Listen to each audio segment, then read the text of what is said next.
Live in the places we need to be live in. Yay!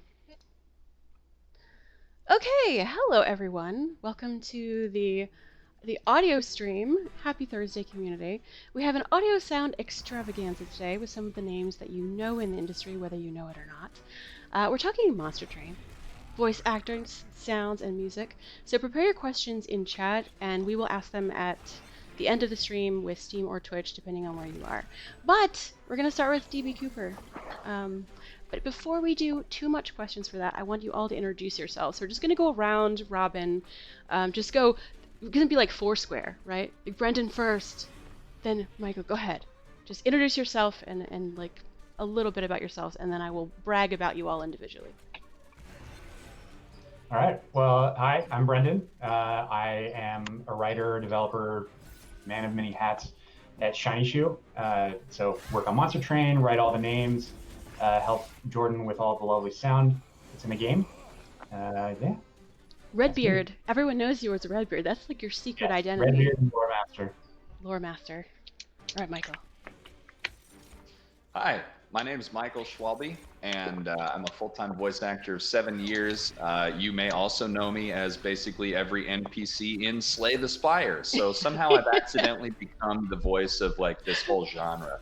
So it's a real privilege to be a part of Monster Train 2. I love the game, and it's been really a great experience to share it with so many other talented people. Yeah, you're Smite, Altered Carbon, and Devil May Cry 5 too, right? Like I feel like people know. Yeah, you, and Ori and the Will of the Wisps, and what's Half-Life Alyx was in that. So I've gotten to do a whole lot of cool stuff so far, and it's, as a lifelong gamer, it's just so much fun to contribute to media that was so important to me growing up.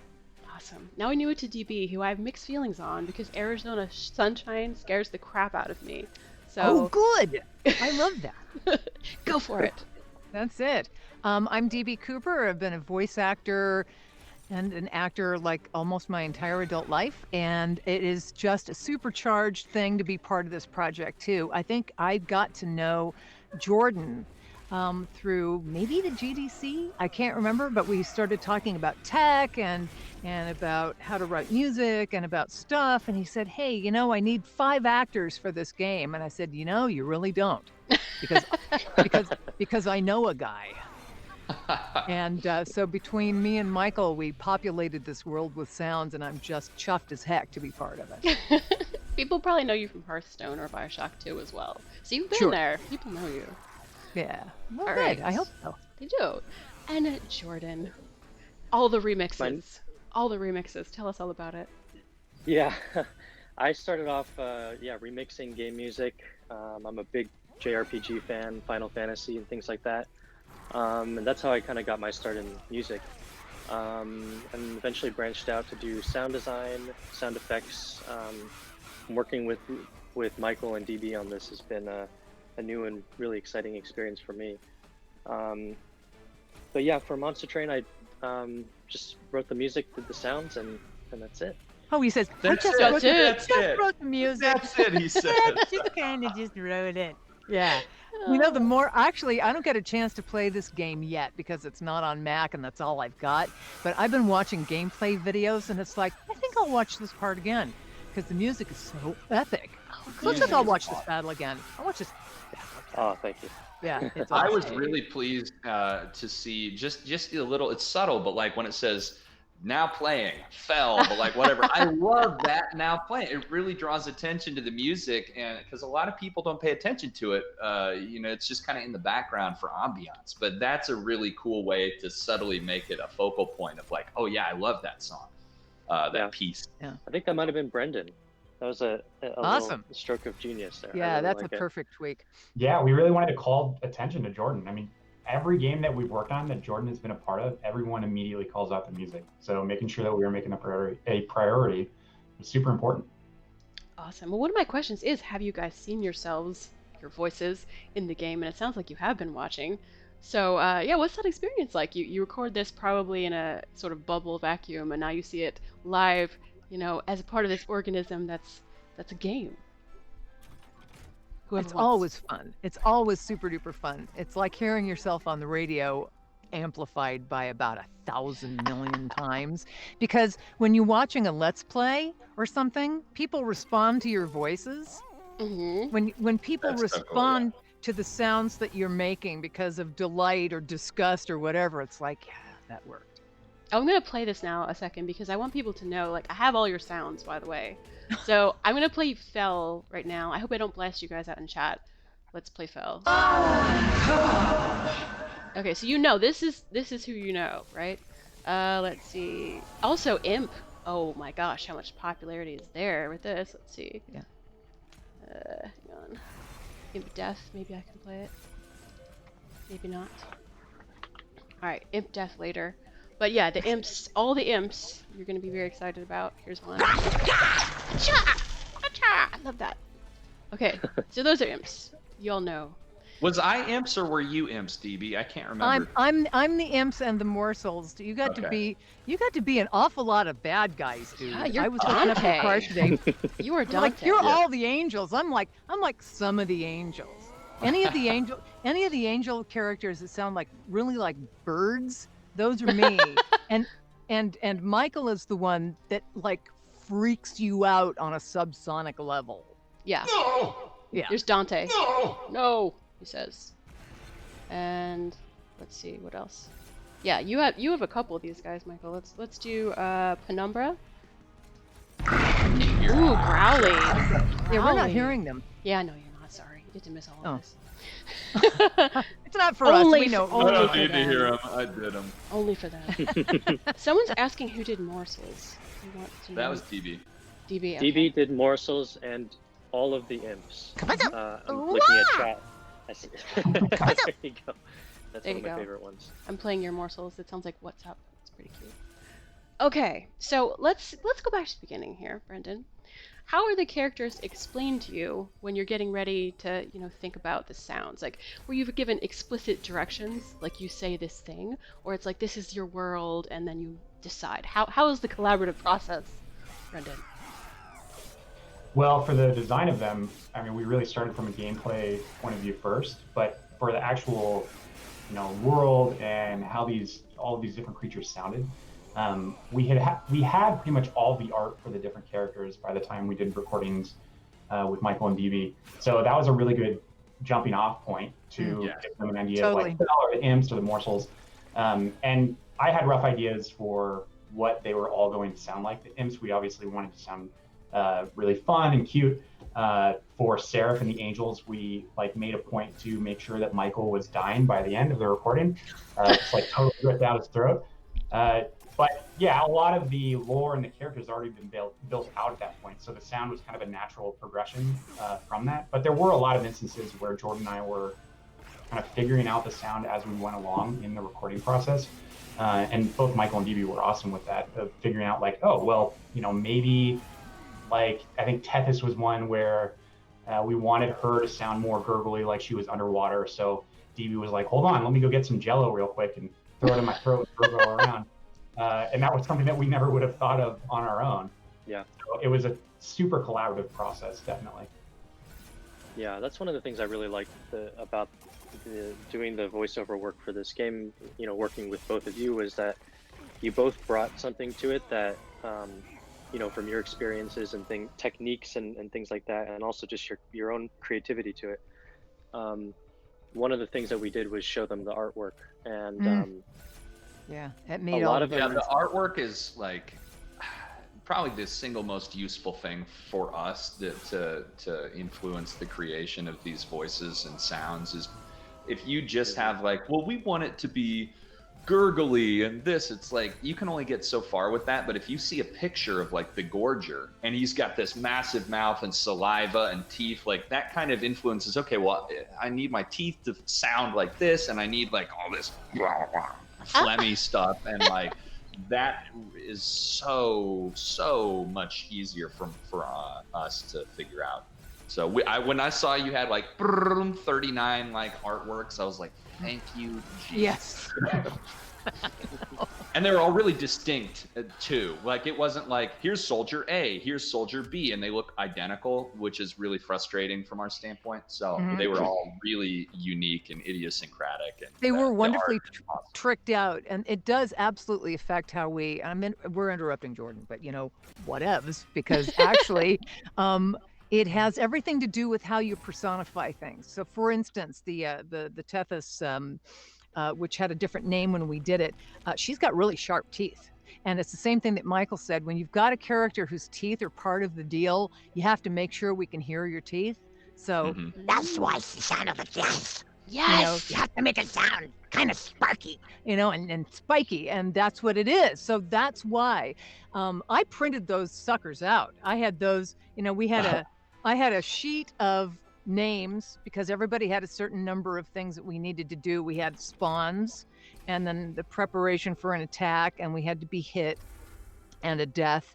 And I printed my guys because I had to look at them, because the morsels all have a different they have different things that they bring to the game, and same thing with the imps, because you've got the scholar imp is not going to sound exactly the same as the guy with the helmet on and that kind of stuff. They're not going to they're going to sound a little different. So it's going to be neat. That's all the art. Someone is asking in chat, is this Fearwax? Is that the sound you're asking about? I think they're asking about Fel and Fel's O sound. That's you, isn't it, DB? Yeah. Yeah.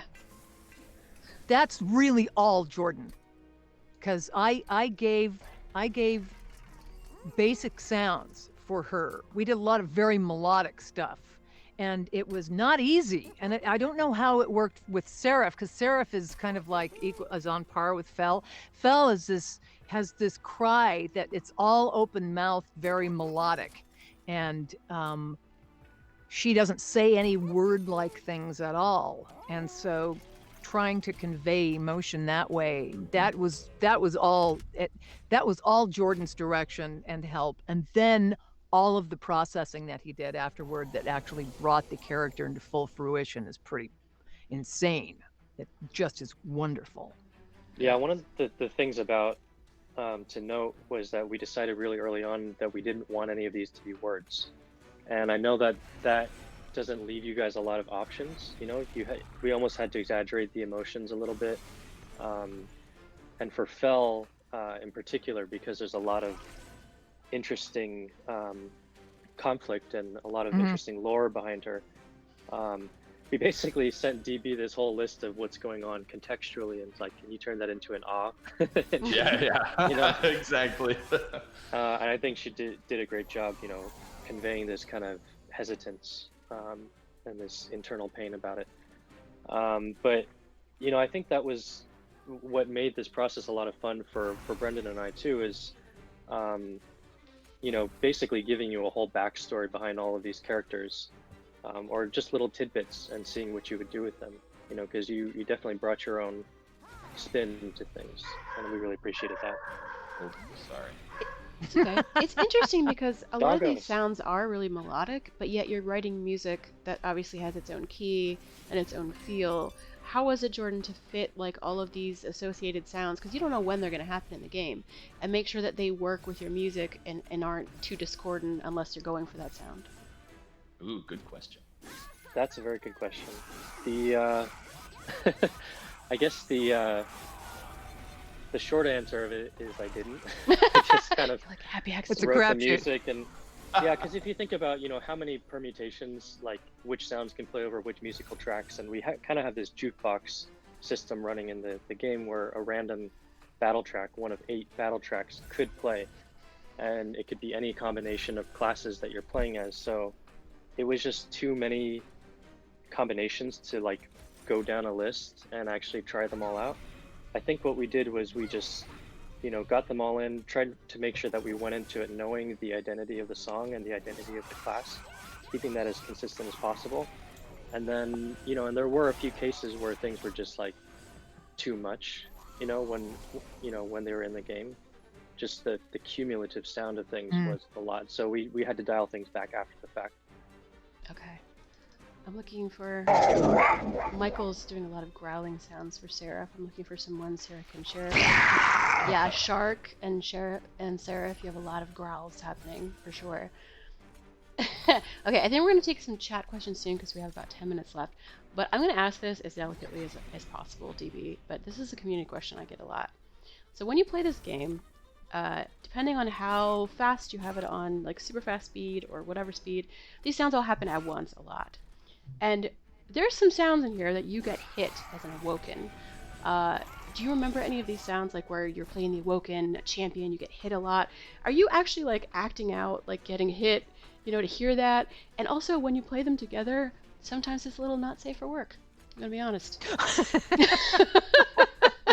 So tell us about how this works. Like, do you actually hit yourself and like, you know? Actually, I'll give you an example. This is not the actual weight I use, but I'll take a weight. This is a hand weight, and if I need to do an impact, I will actually put this into my solar plexus. Oh, wow. I stood for most of the recordings of this stuff. And this will be out of the range of the microphone. It'll be something like this, or a small, like a 2 or 3 pound dumbbell. Oh, and gosh. I'll actually push it into my solar plexus because you otherwise can't fake it. You can't get that. That's what I was wondering. Okay. Wow, dedication. Yeah. Chat says they appreciate this dedication. But that's it. And yeah, we do. Michael knows what it's like to take bullets, howl in agony, and die.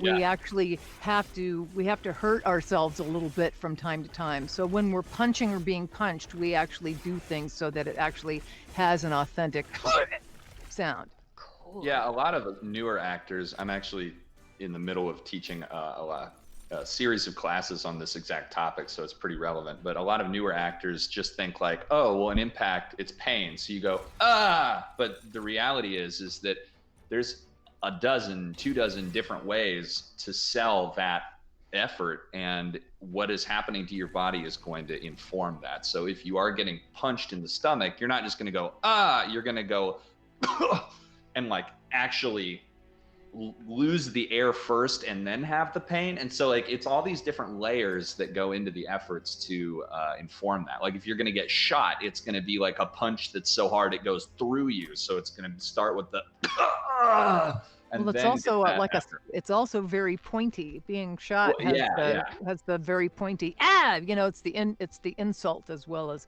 it's going to be everything different else. For your arm versus your stomach versus getting shot in the face or getting smashed by a boulder. You know, like it's all different. And we do a lot of things to our bodies when we're doing these. I mean, I enact all of it. And my face hurts by the end of it because if I've got I'll hit myself in the face, yeah. Well, some characters require you to actually move the flesh of your face. Mm-hmm. So if you've got something that sounds a little different, you're going to be going like this. And what does it sound like? So, I did all the gorgers, like pulling my cheek out to the side. Yeah.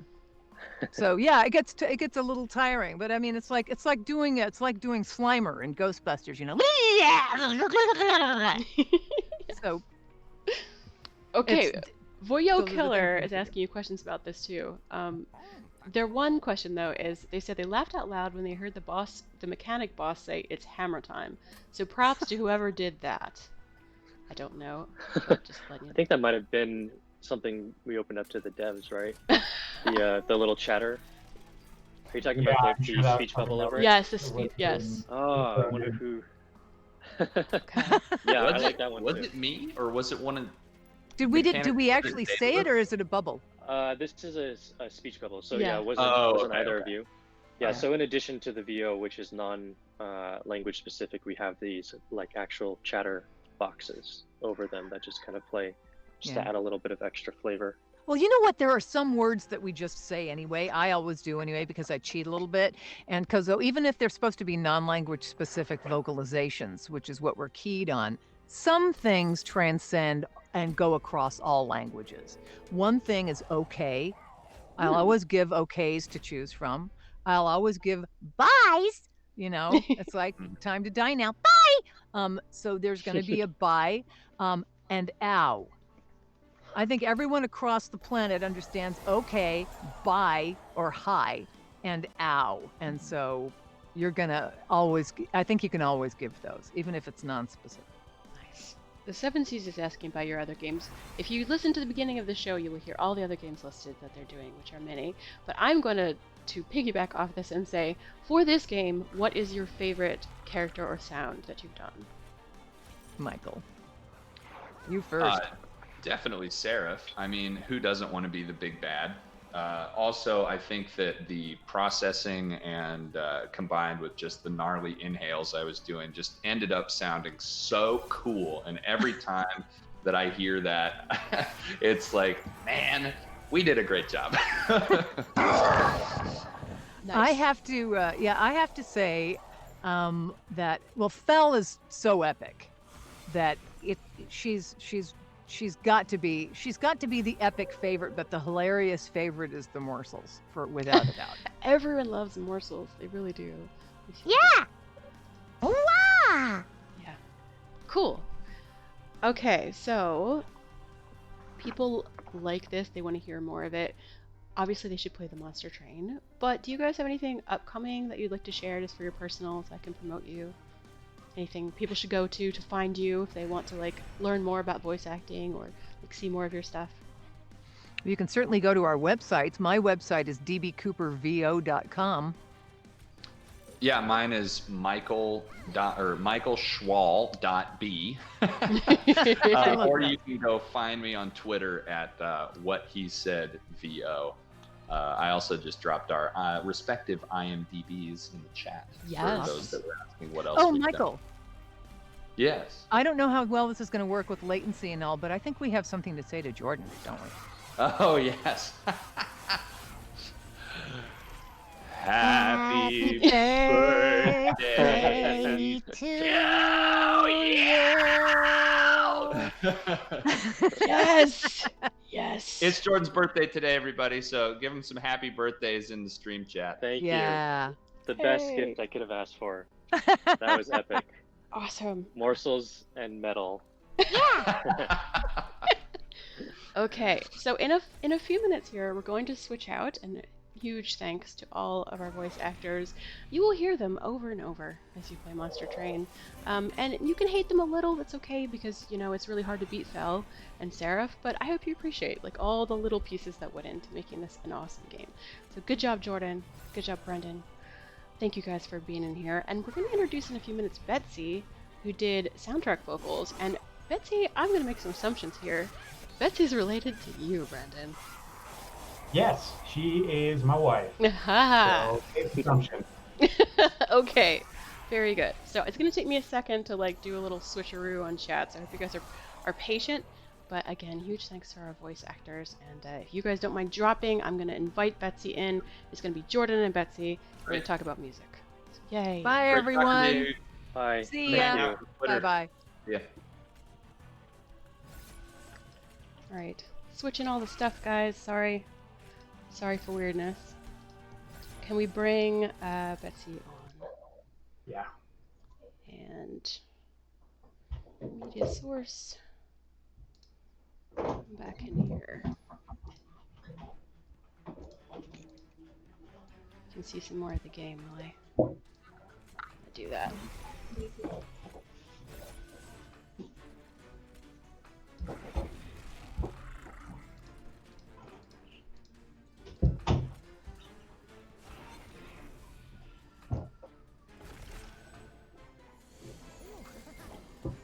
Hey, Betsey.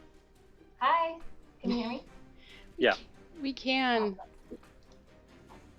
Hopefully, give me 1 second to move your name around, and I think we're good to go.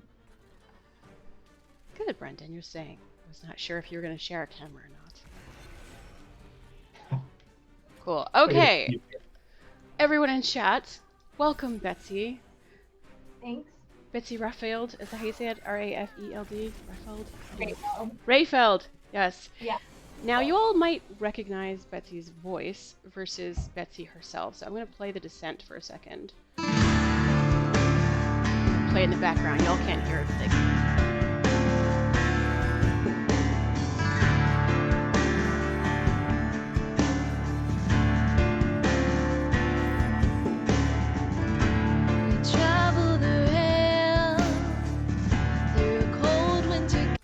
you sang a little bit, so they heard you. Okay, so take us through how this process works. Like, how did you get involved in this? Obviously, you know, family, but how does this all work out that you're doing vocals for Monster Train? Tell us about you. Yeah, so I mean, Brendan and I have been married for a while now, and you know, he's been working on games for a while, and I was introduced to Jordan about 4 years ago, and you know, I've been doing music for a long time, so we've always kind of talked about wanting to do a song together, wanting to collaborate. We've jammed a few times, and so with Monster Train coming up, we basically decided that we would really dedicate ourselves to doing it, and it happened pretty quickly. It happened over the course of quarantine and shelter in place. So we actually didn't even get to record it together, which was a bummer, but it does kind of add to the comedy of it all. So Jordan really worked with Brendan on the lyrics, and Jordan did all of the music, sent it over to me. I did all the vocals, and then I sent it over to him, and he did all the mixing from home. So it happened, it was a quick turnaround, probably a week or two. Yeah, it was something that Jordan and I had both talked about for a really long time in terms of wanting to do a vocal-centric track, both to serve the story of whatever world we were working on, but also to showcase a lot of the strength that Betsey and Jordan both have. So it really worked out that we had a place for it in Monster Train. Awesome. I'm playing it in the background chat. If it's overwhelming, just let me know if the sound is too loud for the song. I want you to hear the whole thing. So tell us about the lyrics, Jordan, because I'll be honest, I just was reading the credits. I never sat down and listened to what the song says. Sure, yeah. So the Descent is, it has kind of two functions. It's meant to bring to the front some of the lore that Brendan had written, just talking about, you know, the literal descent down through the different rings of hell. And also the one lyric that I think we had kind of decided to focus on was "We're coming home. It's never ending," which is a little bit of a meta thing about this roguelite genre of doing this process over and over and over again, and deciding to just kind of take those two elements and wrap them up into a song that could be listened to as a credits track, as a standalone thing. I think Betsey and I both come from more singer-songwriter backgrounds. At least for me, you know, my background is like drums and guitar and that kind of stuff. And while Monster Train is very orchestral, we wanted this one to feel more like a single almost. It does. So who else is singing? I might have missed that part. It's you and who else? A duet? Jordan. I'm singing. Oh, it's Jordan. I'm singing the male vocal parts. Yeah. Okay. It's really about Betsey's vocals, but I love the idea of us, you know, like having a kind of a duet, and we've sung in the past, you know, like we've jammed and played some songs, and so I knew that it was going to work out well. But this track to me is all about Betsey's amazing voice. Very cool. So how does that feel? Because honestly, like a lot of people really love the credits. There's all these, you know, these cards that flip over and animations happening and stuff like that. Most people don't read credits like in a game, but these are pretty cool credits. Like if you're gonna read credits, that's these. So people will probably get through your whole song. So how weird is this to like see a game with your vocals in it? Or have you done this many times before and this is old hat for you?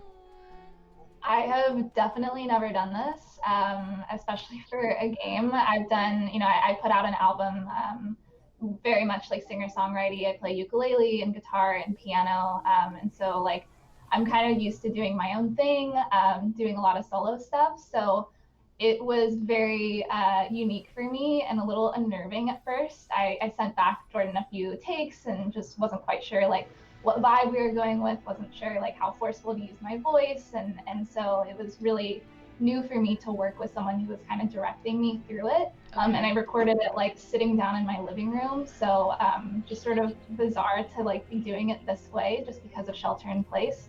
But yeah, it's definitely surreal, but it's very cool, and it's awesome to be able to collaborate with Brendan on something that he's so passionate about, and something that I'm so passionate about.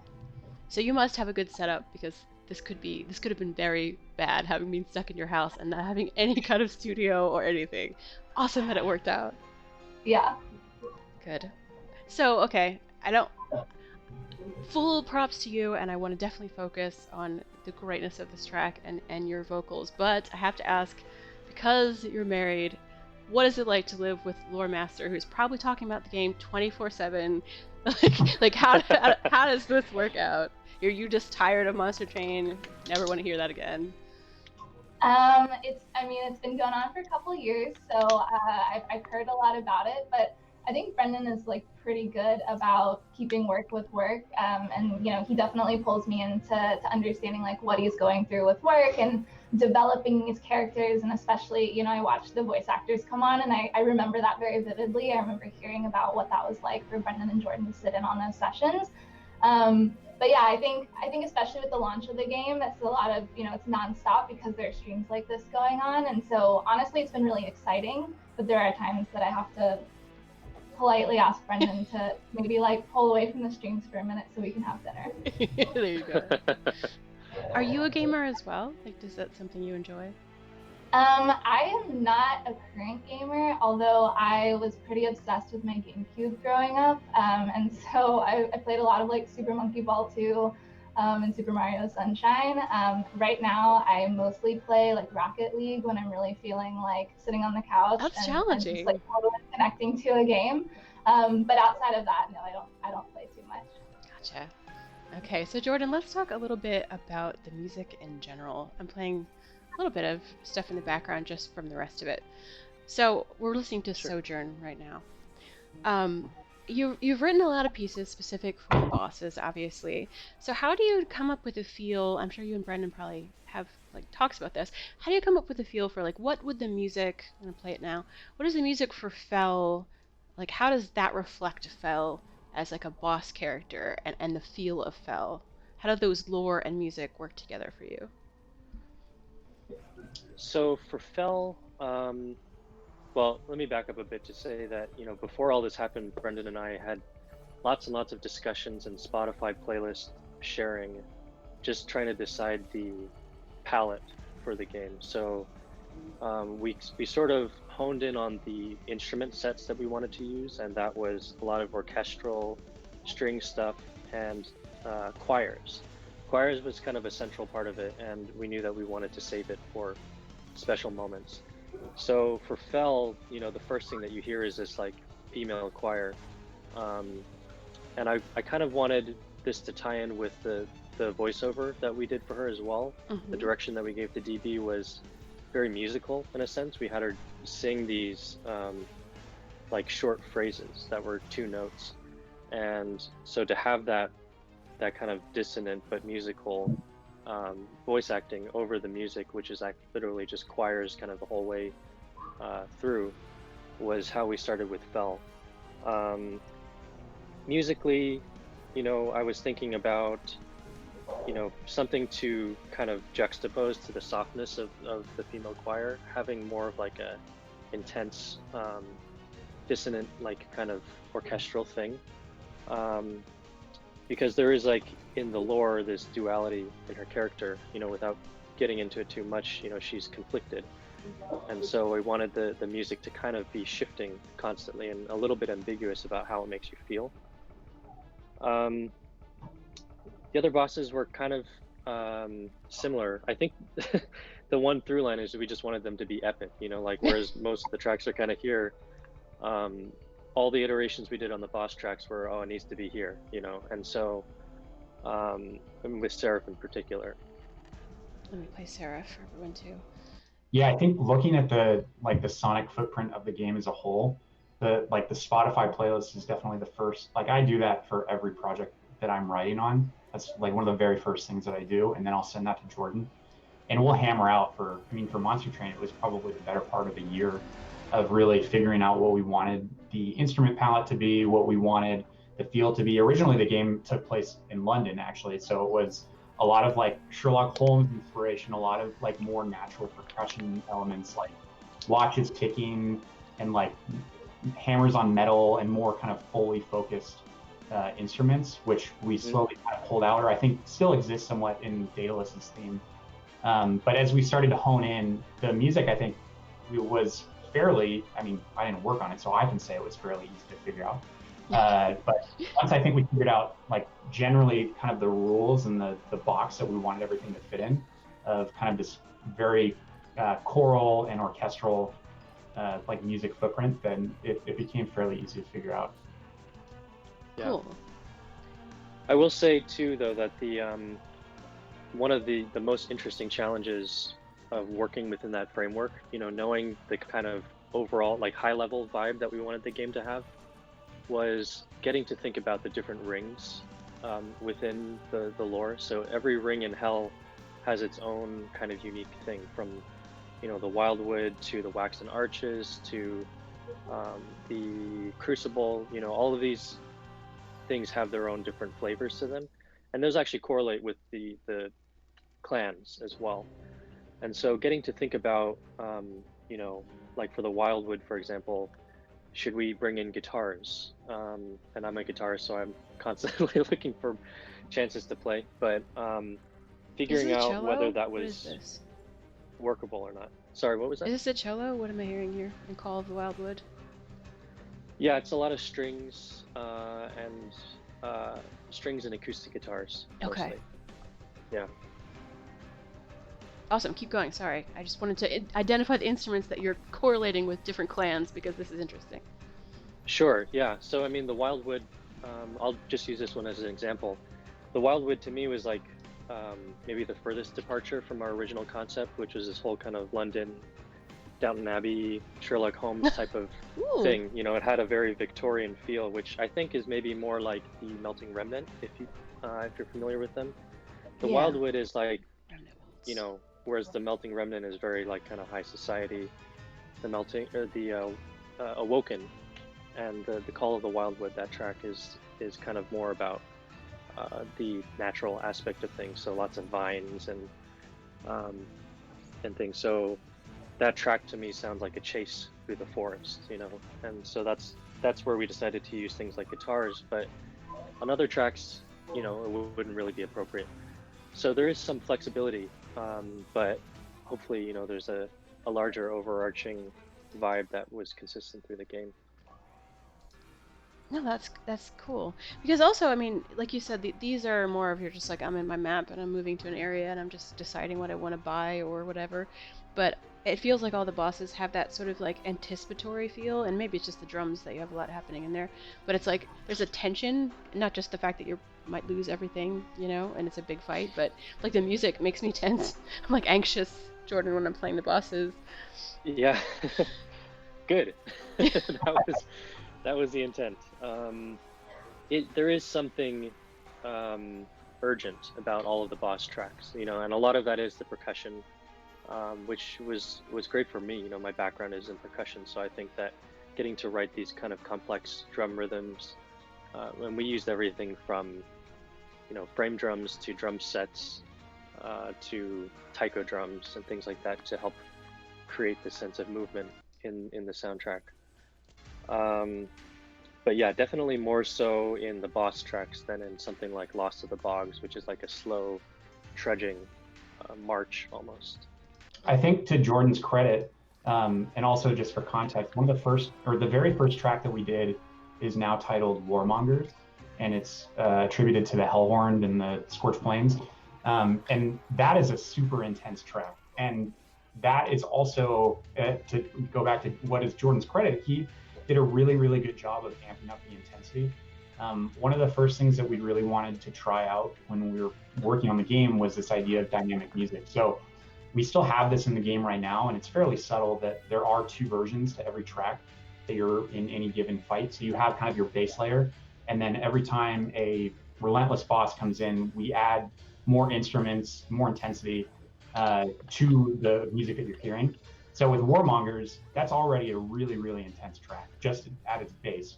And then to think that we had to then bring that up to a higher intensity just for those like mini bosses, if you want to call them that, and then have an even higher intensity for Daedalus and Fel, and then bring it up even more for Seraph.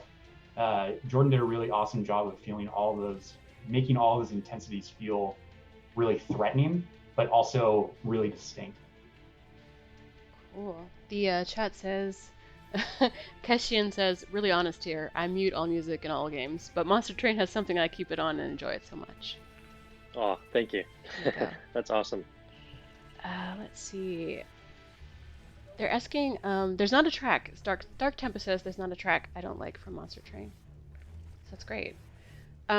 Jacob Purnell is also saying that you have some sound effect breakdowns on your YouTube channel, Jordan, and he's pimping your hey, YouTube Jacob. channel. Jacob. Jacob is a kind of longtime member of the Shiny Shoe family. If you play the credits track, there's a little blip that goes shiny, and that's Jacob's voice. This is a fun little tidbit. But yeah, I have a YouTube channel that I'm not super active on, but recently I've been posting a lot of Monster Train content. If anybody is just jumping in and they missed the bit with Michael and DB, who are our two voice actors, I have videos up now for them showing them in action and kind of what went into the sounds for Seraph and Fel, who are two of our major bosses in the game. But yeah, I will be posting more stuff there about the music, and would love to hear if anybody's interested in a particular track or any part of the soundtrack that you would want to see my process in. I'm looking for suggestions. Awesome. And if people don't know, they can go to Monster Train on Steam or themonstertrain.com, and you can actually get the soundtrack by itself. So if you just love the sound and you want to listen to it in the background while you're working, you feel like you have to have a merchant in your life, you can just play this in the background just as you go. So very cool. Okay, let's see. Chat, now's your chance to ask your questions if you want to. I feel as though, Jordan, this is a plant. I don't know, KG. What makes Jordan so easy to collaborate with? I'm feeling a plant. I did not hire KG, but I appreciate that you think that I would be easy to work with. Brendan? I can't really attest to that. Yeah, Jordan is super easy to work with. I think both him and I have very similar approaches to how we want music to sound in games, and I think have similar sensibilities and the kinds of things that we like to hear in games. Mm-hmm. So that definitely makes music and sound design and all of those sorts of things very easy to collaborate with Jordan on. And there are enough differences that make it interesting, and we bring our own kind of expertise to the table with that. So yeah, super easy. Fairgill Killa is saying that they love the calm sort of themes between battle and how it's emphasized way hard in the Seraph battle. It's like a theme being returned to. That's a really good point. Like, you don't think about that in games, but you're playing for several hours and these things all have to transition together in a seamless way that isn't jarring. So how do you do that where you make all of these string together and it's distinct but not bothersome? Yeah, first of all, could not be more thrilled that you picked up on the fact that the overworld theme is in Seraph. I think that was something that we decided to do very early on, is have this one, variations on a theme is kind of something I really appreciate in movies and a lot of games, with more of a narrative. And so there's 3 or 4 different major motifs that are recurring that in different ways throughout the soundtrack. The first being that one, Sojourn, is the main track that plays over the overworld, appearing in Seraph as like a high intensity choral thing. I wanted it to be kind of like bookends almost. There's the theme that when you're choosing your class, that appears in the Descent. It appears in the Wildwood track.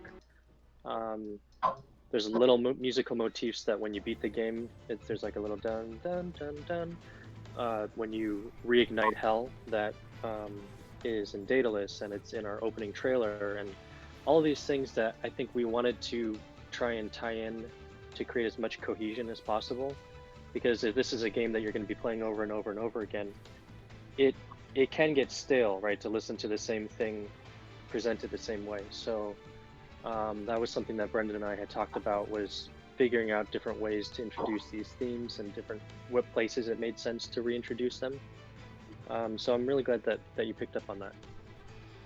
Dark Frost 97 is asking about your process of writing. You kind of answered a little bit of this with the melody and the chords, etc. But like, it sounded like you were listening to a bunch of Spotify lists and then kind of determining like your lane. How do you just come up with a theme?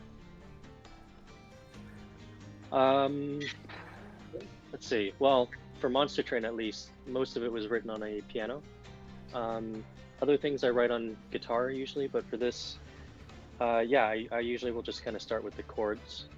So get a string patch or a piano patch or whatever it is that I want to kind of be in the ballpark for, and just start, yeah, laying down chords and layering on top of that.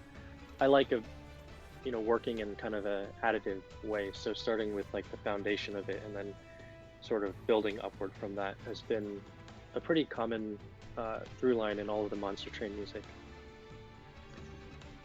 Betsy, I'm thinking about this more now. You said you recorded separately from Jordan, and you guys are doing kind of a duet. So did he record first and then you record, or you? How does this work? Because that could go catastrophically wrong. Yeah. So from my perspective, Jordan basically had, kind of filler vocals that he sent over on top of the instrumental tracks so that I could kind of hear, what he was thinking in terms of how to sing it and what the melody is. And then I took that and I recorded like a standalone vocal track that was on top of instrumental so that, I was able to just send over that vocal track, and I took some amenities and was able to kind of riff in my own way. And then Jordan took that and I'm assuming added on top of that to do all the harmonies and all of the background, and then was able to mix it from there. Is that correct, Jordan? Yep, that's exactly it. When working on like a duet like this, it's always easier, I think, to have the main vocal in and then sort of time the backing vocals to it. And I think I had written the backing track first and was sending that back and forth with Betsy, and like just included a little bit of notes about like how I wanted certain phrases to be voiced and articulated, but for the most part she kind of just did her own thing with it, and I think it turned out much better for that. And then once her vocals were down, then I went in and recorded my backing vocals to match that, since I had all the editing tools on my end of things. Actually, it was one of the easiest collaborations I've ever done, quarantine or not. Awesome. Yeah, I do some audio editing myself for Good Shepherd, and it is kind of a time-consuming process. So that I'm glad that went. Yeah. I'm glad that went smoothly. Yeah. Okay. Tron Quixote, I'm going to cut your question a little bit. They're new to the Monster Train community, so hey, welcome. Hope you enjoy Monster Train, and the music that you're hearing right now is directly from the game. Great, check Jordan's channel, but you'd like to hear, as a new composer, how did you get into video game work, Jordan? Like, how did you get started in this industry? And do you have tips for new people? Yeah, it's I'm not, would not call myself a veteran by any means, but I think when I was starting out working on games, I got connected through the remix community, and I met a lot of people that way. We find that there are a lot of composers out there who grew up playing the exact same games that you did, and maybe they've got a Final Fantasy or a Sonic, cover that they've done. And so I connected with a lot of people that way. And having played games myself, growing pretty much all my life, start listening to soundtracks and paying attention to what it is that you like and whether that meshes with your style.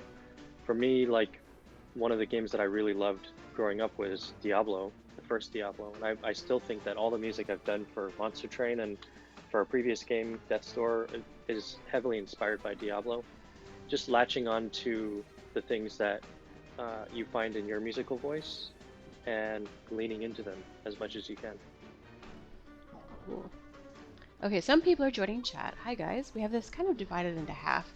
So a lot of you are asking about certain sound effects and things, which is great. Just rewind and listen to the beginning, and you'll hear all of the voice actors on here doing some of their favorite sounds and me playing some of their sounds. We're going to talk about music right now and the actual background stuff. So yes, some of your questions, I'm not going to play them because that would be disruptive, but rewind and you'll hear all about it. Okay, Brendan, sometimes I work with voice actors, but I always have a script, and then we just do the script like many times, etc. When you're talking like voice acting and music with these two things together, there's certain like tracks like Simple Machines, which has a lot of like noises of imps and stuff in the background. So how do you and Jordan collaborate on making sure that your voice acting pieces that you're getting, and I guess you're like in charge of all that, and then giving that to Jordan, how do you combine them together to make the perfect song? Well, for the voice acting, I think a lot of that goes back to DB and Michael both being really fantastic at what they do. It really was a collaborative process of, so for Simple Machines, for example, I think the Morsel VO in the background, that was something that we figured out with DB during the recording process. You know, both Jordan and I had our own ideas of what the morsels would sound like. We wanted them to be really fun and high pitched. And for each of the characters that we were working with, it takes a little bit to get into the character of what they wanted to be. So it would be a lot of us just talking with DB, of her just kind of getting into character almost and just speaking in the way that a morsel would, us going back and forth and being like, no, that's a little too grim, or, you know, what have you. And once we got there, that was really like the core piece that I think we built on, was we had really, really solid foundational content to work from the voice actors. And then for the music piece of it, I'm sure Jordan can talk more about this, but because we had all this great content and the lore was there to really support what we wanted each of these areas to convey. So for Simple Machines, that's relating to the Crucible and where the Umbra is. So we wanted it to feel very mechanical, very much like a mine. So there is more percussion elements in it. There are, you know, the Morsel VO in there. So Jordan really took that and really ran with it. So which is first? Is it the voice acting that you have and then you write the music, or do you write the music and then the voice acting kind of matches the feel of the jauntiness of, like, how did that work and process? It wasn't really a like one came first before the other. There were some tracks that were written, like Warmongers we were talking about, that was written well before we had any of the VO work done. But then Simple Machines, I think, was written after the fact. But Jordan, I know, went back and added a bunch of these things as we went. So it's really kind of it's a super iterative process. Like, as we're getting more things in, it's just plussing everything as it comes in so we can make the music better and the VO better, and everything feeds into itself. Yeah. I will say the morsel sounds that are in Simple Machines Reignited, that track on the soundtrack, that was just added in after the fact. That was a track that, you know, I had the character designs and I wrote it while I was looking at them, you know, or thinking about them.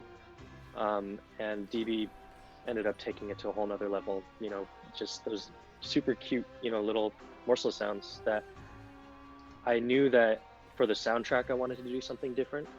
I don't know if you were referring to the morsel sounds, or like the steam valve being released and like the ratchet sounds, because those were things that, the sound effects that are baked in, that are like a part of the percussion track. That was something that we kind of decided to do early on. You know, like it's in the Daedalus track too. You know, he's kind of one of our more mechanical steampunky things. We have in the interlude section of Daedalus, there's like a ratchet being turned, or like a steam valve being released, or metal being scraped, things like that, just to add a little bit of spice to it. I think, yeah, you're right. Simple Machines has that in there as well. I'm trying to think what other tracks do that, but the intention being kind of blurring this line between sound design and music, which is something I've always been fond of as a concept. Darkfrost97 asks, was there any piece that you found technically difficult for you to play, and how do you deal with such situations? Does your inability to play certain things get in the way of composition? Do you compose for your own levels, or do you compose for other people, basically? Right. Yeah. My technical ability is always the limiting factor. I'm just going to say that now. So, like, I'll hear something in my head and then try and play it, and I'll be like, yeah, this isn't going to happen. But what happens a lot of times is, you know, with guitar parts, for example, because I did play a lot of guitar on the soundtrack, it's a lot of takes and a lot of iteration and a lot of editing. I think, you know, it's a real treat working with people like Betsey, or working with our VO artists who, like, I can give them something and I'll have it back in a week, but it isn't always the case. I think for the most part, though, you know, I do try to write within my, like, if it's something that's just like a crazy shredding passage or something like that, I'm not less likely to write stuff like that just because I don't know that I could do a convincing job of it, so I work within that. Gotcha. Okay, well, we are getting ready to wrap up here. Where else can we hear you, Betsey, besides Monster Train?